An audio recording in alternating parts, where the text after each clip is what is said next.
Hello everyone, आज के इस वीडियो में हम बात करेंगे क्लास 12 की चैप्टर 1 दो ध्रुवीयता का अंत।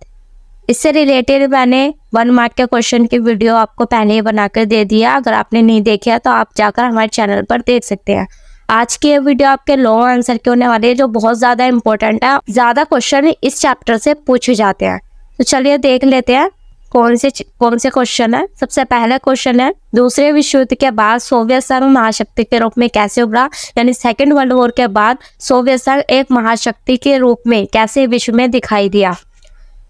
आंसर इसका, दूसरे विश्व युद्ध के बाद यदि अमेरिका को छोड़ दे तो सोवियत संघ की अर्थव्यवस्था शेष विश्व की तुलना में कहीं ज्यादा विकसित थी। यानी अगर हम अमेरिका को छोड़ दें, यानी अमेरिका के बारे में ना सोचे और देखें उसके बाद सेकेंड नंबर पे कौन आता है, तो सोवियत संघ की अर्थव्यवस्था ही कहीं ज्यादा अधिक विकसित पाई गई है। नेक्स्ट पॉइंट हमारा, सोवियत संघ अब इतना ज्यादा पावरफुल है तो उसके में कुछ तो अच्छाइयाँ होंगी, कुछ अच्छाइयाँ होंगी, कुछ क्वालिटी होंगी। तो ऐसी कौन कौन सी क्वालिटी है जो वो इतना ज्यादा विकसित है। तो नेक्स्ट पॉइंट हमारा, सोवियत संघ की जो संचार प्रणाली है वो बहुत ज्यादा उन्नत थी, बहुत ज्यादा विकसित थी। उसके पास विशाल ऊर्जा संसाधन था, जिसमें खनिज आता है, तेल आता है, लोहा, इस्पात और मशीनरी शामिल है। यानी इन सब चीज़ों की वजह से वो बहुत ज़्यादा विकसित था। नेक्स्ट पॉइंट हमारा, सोवियत संघ के दूर दराज के इलाके भी आवागमन की विशाल प्रणाली के कारण आपस में जुड़े हुए थे। यानी कि अगर हम बात करें कि दूर के इलाके कैसे उससे जुड़े हुए थे सोवियत संघ में, या आपस के देशों से कैसे जुड़े हुए थे, तो वहाँ की जो आवागमन की विशाल प्रणाली थी वो भी बहुत ज़्यादा उन्नत थी। यानी आने जाने की जो प्रणाली होती है। नेक्स्ट पॉइंट हमारा, सोवियत संघ का घरेलू उत्पाद या उपभोक्ता उद्योग भी बहुत उन्नत था। पिन से लेकर कार तक सभी चीजों का उत्पादन वहाँ होता था। यानी सोवियत संघ में घरेलू उत्पाद बहुत ज्यादा अच्छा था। वहाँ उपभोक्ता की वस्तुएं जो हैं वो बहुत उन्नत तरीके से वहाँ बनाई जाती थी। पिन से लेकर कार तक की सभी चीजें वहाँ पर अवेलेबल थी। हालांकि सोवियत संघ के जो उपभोक्ता उद्योग में बनने वाली वस्तुएं गुणवत्ता के लिहाज से पश्चिमी देशों के पीछे थी। यानी कि अगर हम उनकी क्वालिटी की बात करें तो वैसे तो अच्छी क्वालिटी की वहाँ पे चीज़ें बनाई जाती थी, लेकिन अमेरिका के लिहाज से अगर हम देखें तो थोड़ी कम क्वालिटी उनकी कम होती थी। नेक्स्ट पॉइंट हमारा, सोवियत संघ की सरकार ने अपने सभी नागरिकों के लिए एक न्यूनतम जीवन स्तर सुनिश्चित कर रखा था। सरकार बुनियादी जरूरतों की चीजें, मसलन स्वास्थ्य सुविधा, जरूरत की देखभाल तथा लोक कल्याण की अन्य चीजें रियायती दर पर मुहैया कराती थी। यानी कि वहाँ की जो सरकार थी वो सभी जो सुनिश्चित चीजें, जो जरूरतों की जरूरी चीजें हैं वो सभी सुनिश्चित कर रखा था उन्होंने।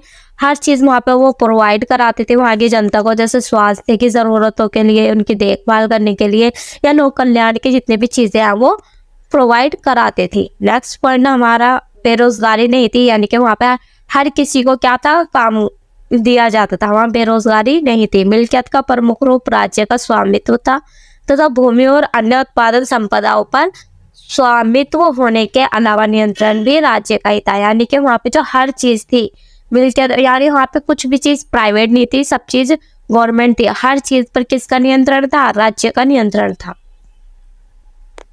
तो ये क्वेश्चन अगर आप कर देते हैं तो 6, ये लॉन्ग भी आ सकता है, 6 मार्क्स में भी और 4 मार्क्स में भी आपका आ सकता है। नेक्स्ट हमारा इंपॉर्टेंट क्वेश्चन है, सोवियत संघ का विघटन कैसे हुआ। अब इसमें आपका चैप्टर यही है, दो ध्रुवीयता का अंत।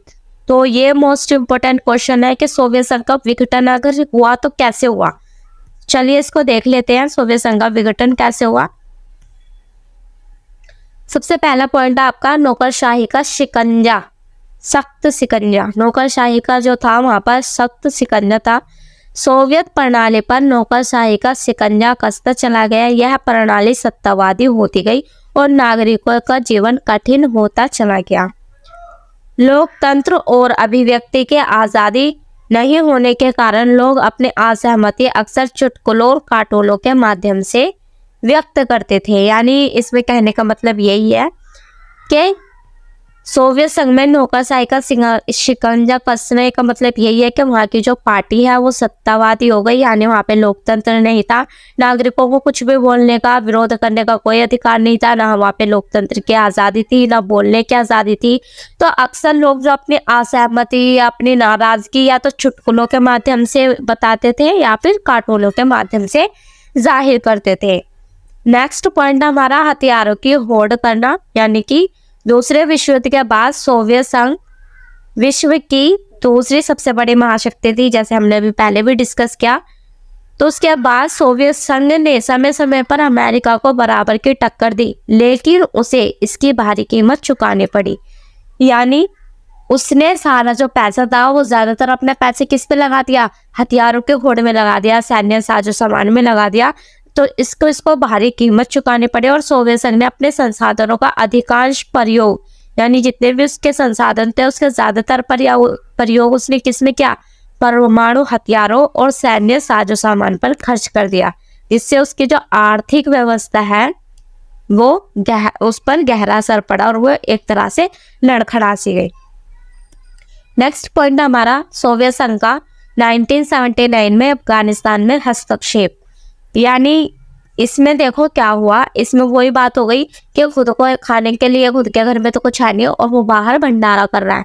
तो इसमें क्या हुआ, सोवियत संघ ने 1979 में अफगानिस्तान में हस्तक्षेप किया और इससे सोवियत संघ की जो व्यवस्था और भी कमजोर हो गई।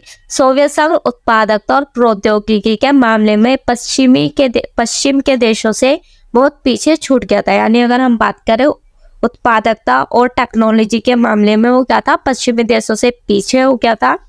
तो इससे हर तरह के जो उपभोक्ता वस्तुएं उनकी कमी हो गई थी और खाद्यान्न का भी आयात साल दर साल बढ़ता गया, जिससे व्यवस्था जो थी उसकी ठहर सी गई। यानी कि पहले जो हाथ की जो इतनी अच्छी चीज़ें थी, अभी अपने पीछे भी पॉइंट में पढ़ा कि उपभोक्ता वस्तु इतनी ज़्यादा थी, बेरोजगारी नहीं थी, लेकिन धीरे धीरे सोवियत संघ में बेरोजगारी आने लगी, वहाँ की जो व्यवस्था है वो ठहर सी गई और अब खाद्यान्न यानी खाने पीने की चीज़ों का भी बाहर से आयात बढ़ने लगा।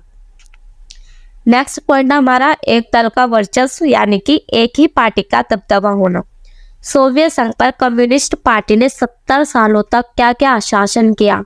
ठीक है, वहाँ पे एक ही पार्टी थी और कोई दूसरी पार्टी नहीं थी, ना ही वहाँ पर कोई अपोजिशन था। वहाँ पे सिर्फ एक ही पार्टी थी जिसने 70 सालों तक वहाँ पर शासन किया। जब यह पार्टी जनता के प्रति जवाबदेह नहीं रही, भ्रष्टाचार, शासन में रुकावट और सत्ता में केंद्रीकरण क्रांति शुरू हो गई। यानी जब वो जनता के प्रति जवाबदेह नहीं रही तो भ्रष्टाचार बढ़ा, शासन में रुकावटें आने लगी, सत्ता में क्या होने लगी, क्रांति शुरू होने लगी। और इन सभी बातों के कारण जो थी आम जनता जो थी वो अलग थलग पड़ गई। पार्टी के अधिकारियों को आम नागरिकों से ज्यादा अधिकार मिले थे और आम जनता अपने आप को राज व्यवस्था और शासकों से जोड़कर नहीं देख पाती थी। यानी ये वही बात हो गई कि जो वहाँ के पार्टी के अधिकारी थे उनको अधिकार ज्यादा दे दिए गए और जो आम जनता थी उनको कम दे गए। लेकिन अगर हम यहाँ की बात करें, हमारे यहाँ तो ऐसे नहीं है, सभी को सेम ही अधिकार दिए जाते हैं, चाहे वो राष्ट्रपति हो या कोई ऑटो चलाने वाला। लेकिन वहाँ पे क्या था, अधिकारियों को ज्यादा अधिकार दे दिए गए और जो आम जनता थी उनको अधिकार कम थे। तो इसी वजह से जो आम जनता थी वो राज व्यवस्था से अपने आप को जोड़कर नहीं देख पा रही थी। नेक्स्ट पॉइंट हमारा जनता की जागरूकता बढ़ना, ये भी सोवियत संघ के विघटन का कारण था। सोवियत संघ के विघटन का प्रमुख कारण पश्चिमी देशों की तरक्की के बारे में सोवियत संघ के नागरिकों की जानकारी का बढ़ना था।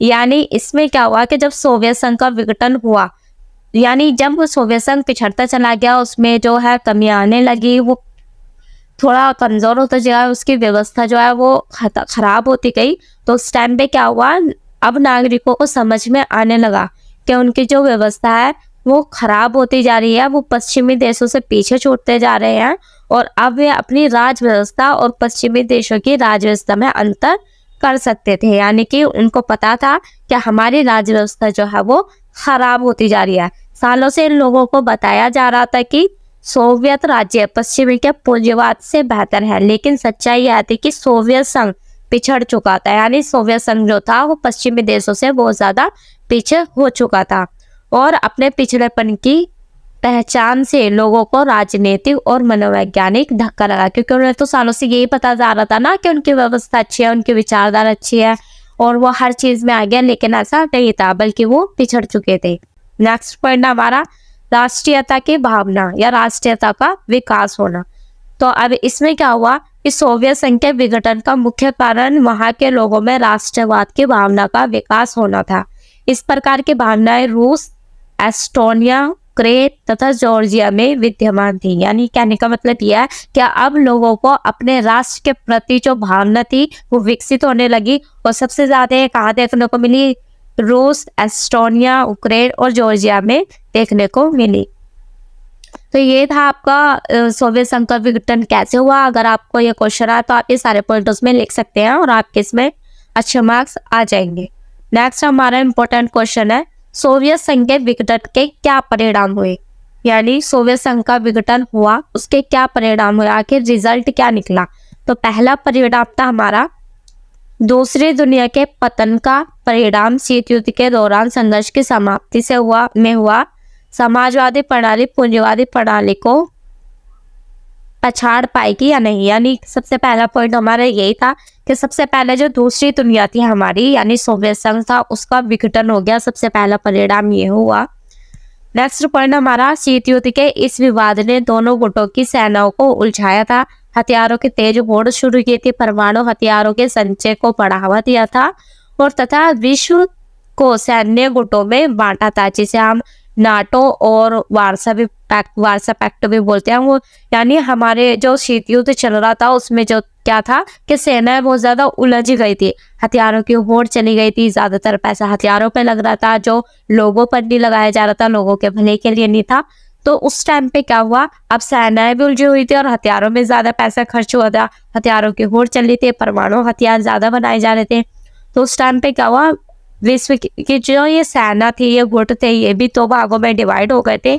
तो शीत युद्ध के समाप्त होने से ही हथियारों की जो होड़ थी वो भी समाप्त हो गई और एक शांति का माहौल जो था वो उत्पन्न हो गया। दूसरा परिणाम है हमारा विश्व राजनीति में शक्ति संबंध बदल गए।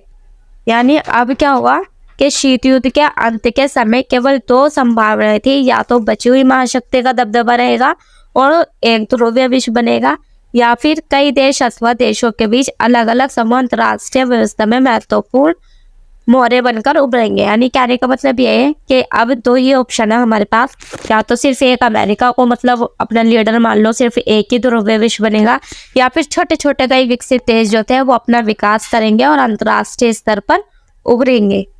तो अब इसमें और इससे क्या होगा, दो ध्रुवीय विश्व बनेगा जहां किसी एक देश का बोलबाला नहीं होगा, यानी सिर्फ एक ही देश अपनी मनमानी नहीं कर सकता। हुआ यह है कि अमेरिका अकेली महाशक्ति बन बैठा। नेक्स्ट पॉइंट हमारा विश्व बैंक और अंतर्राष्ट्रीय मुद्रा कोष जैसी संस्थाएं विभिन्न देशों की ताकतवर सलाहकार बन गई, क्योंकि इन देशों ने पूंजीवाद की ओर कदम बढ़ाने के लिए इन संस्थाओं ने कर्ज दिया था। कहने का मतलब यह है कि जो देश चाहते थे कि वो अपने समाजवाद को छोड़ के पूंजीवाद की ओर कदम बढ़ाना चाहते हैं, उनको इन संस्थाओं ने कर्ज दिया था, विश्व बैंक और अंतर्राष्ट्रीय मुद्रा कोष ने। ठीक है, नेक्स्ट पॉइंट है हमारा, यानी तीसरा परिणाम हमारा क्या हुआ? तीसरा परिणाम हमारा हुआ कि सोवियत खेमे के अंत का अर्थ था नए देशों का उदय। यानी अब सोवियत संघ तो टूट गया और वो 15 गणराज्यों से मिलकर बना हुआ था। तो अब जब सोवियत संघ टूट गया तो 15 गणराज्य अलग अलग हो गए। अब ये क्या हुआ, इनका उदय हुआ, नए नए देशों का उदय हुआ। तो इन सभी देशों की स्वतंत्र पहचान और पसंद है, और इनमें से कुछ देश खासकर बाल्टिक और पूर्वी यूरोप के देश यूरोपीय संघ से जुड़ना चाहते थे। यानी अब इनको स्वतंत्रता थी कि वो चाहे किसी के भी साथ जुड़े, किसी के साथ भी संधि बना सकते हैं, संबंध स्थापित कर सकते हैं। तो कुछ ऐसे देश थे जैसे बाल्टिक, जो पूर्वी यूरोप के देश यूरोपीय संघ में शामिल होना चाहते थे और उत्तर अटलांटिक संधि संगठन यानी नाटो का हिस्सा बनना चाहते थे। नेक्स्ट पॉइंट है हमारा, मध्य एशियाई देशों ने अपनी भौगोलिक स्थिति का फायदा उठाया। यानी ये देश ऐसे थे जिन्होंने अपनी भौगोलिक स्थिति का फायदा उठाकर इन देशों ने रूस के साथ अपने मजबूत रिश्ते बनाए तथा पश्चिम देश यानी अमेरिका, चीन तथा अन्य देशों के साथ अपने संबंध कायम किए। ये भी आपका लॉन्ग क्वेश्चन में आ जाता है। के विभाजन के क्या परिणाम विघटन के क्या परिणाम हुए।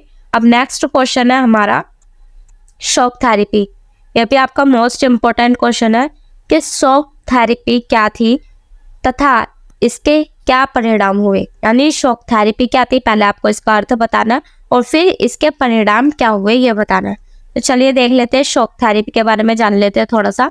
शॉक थेरेपी क्या थी? शॉक थेरेपी का अर्थ था आघात पहुंचाकर उपचार करना, यानी चोट लगाकर वही मलहम लगाना, तो आघात पहुंचाकर उपचार करना ही शॉक थेरेपी कहलाता है।